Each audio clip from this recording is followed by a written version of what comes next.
다음 주 일정을 미리 알아보는 시간이죠. 문현진의 주식 캘린더 시간입니다.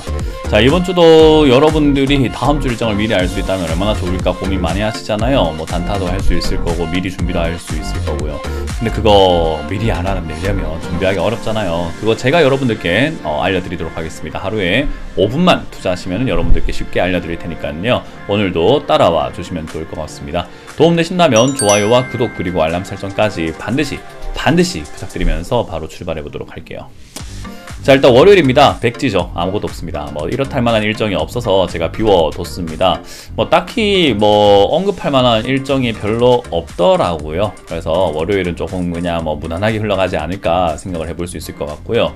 화요일에는 조금 뭐 있습니다. 뭐 이제 아마존 프라임데이라고 해서 아무래도 최대 뭐 할인 행사 이런 것들이 있어가지고 아마존이 이제 앞으로 어떤 식으로 올라갈까 뭐 이런 움직임도 알 수 있을 거고, 여기서 쇼핑을 사람들이 얼마나 하는가에 따라서 소비가 얼만큼 일어나는가도 조금 예측해 볼 수 있거든요.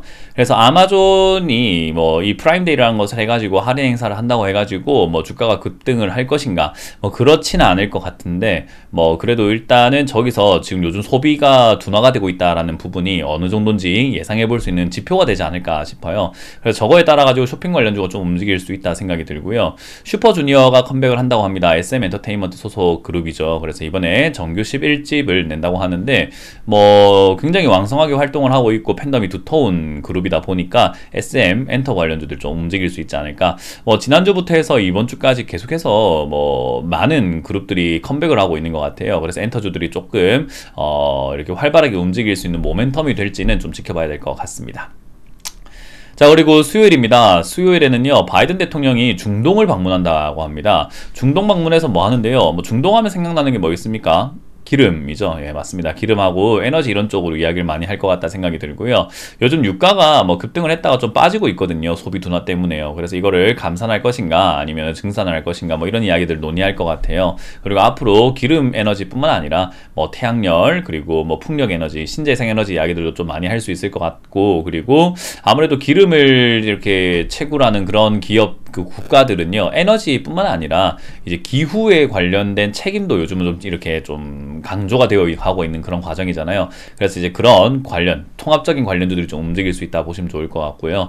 금융통화위원회가 열립니다. 정말 이번에는 큰 거 온다 생각이 드는데, 뭐 빅스텝 0.5% 금리 인상을 할지 안 할지 그걸 좀 봐야 될 것 같아요. 그래서 우리나라에서 금리 인상을 0.75나 0.5%나 할 것인가 아닌 것인가에 대해서 의견은 많지만 할 가능성이 크다라고 하죠. 저거 하면 이제 환율이 좀 잡힐 것 같은데, 환율이 좀 잡히고 나면은 주가 하락도 조금은 일시적으로 조금 빠질 수는 있으나 이제는 좀 잡히지 않을까라는 기대감도 생길 수 있을 것 같아요. 그래서 금리를 어떻게 올리는가, 올리고 난 다음에 한국은행 총재의 말씀은 또 어떤 이야기들이 나올 것인가 체크 한번 해보시는 게 좋을 것 같습니다. 자, 그리고 미국 6월 소비자 물가 지수를 발표해요. 요즘에 물가 당연히 체크를 한번 해봐야 되거든요. 이게 이제 커스터머 프라이스 인덱스라고 해가지고 CPI 지수라고 표현을 합니다. 그래서 이 소비자 물가 지수가 발표가 되면은 물가가 또 어느 정도인가, 전년 대비해서 어느 정도인가에 따라 가지고 또 통화 정책에 영향을 많이 주겠죠. 그래서 이거가 이제 꺾이는 둔화수로 넘어가는지 아니면 인플레이션이 그대로 계속 유지가 되거나 또는 과해졌는지 관심을 좀 가지셔야 아무래도 우리 주식들 가지고 있는 종목들이 앞으로 어떻게 움직이느냐가 거의 큰 거에 걸려 있다, 이렇게 사활이 걸린 내용들이라고 보시면 좋아요. 그래서 여러분들도 내 종목만 하지 마시고 이런 뉴스에 좀 관심을 좀 가지시는 것이 제일 중요하다라고 보면 되겠습니다. 자, 그리고 7월 14일은 옵션 만기일인데, 제가 뭐 주식 캘린더를 진행을 하면서 이런 만기일 별 의미 없다라고 말씀 많이 드렸잖아요. 그래서 크게 의미가 있을 것 같지는 않고요. 그냥 알고 있는 게 좋다라는 거 보시면 좋을 것 같고요.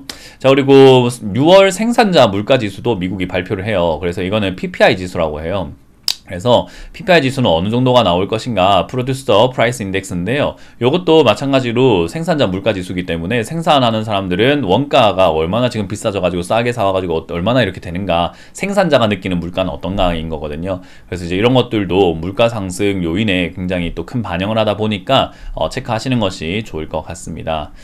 자, 그리고 금요일입니다. 금요일은 미국 옵션 만기일이 있어요. 뭐 큰 의미가 있는 건 아니라고 말씀을 드렸지만 그래도 알고는 있어야 되지 않을까 생각이 들어서 올려놨고요. 그거 말고는 딱히 이렇다 만한 이슈는 없었던 것 같습니다.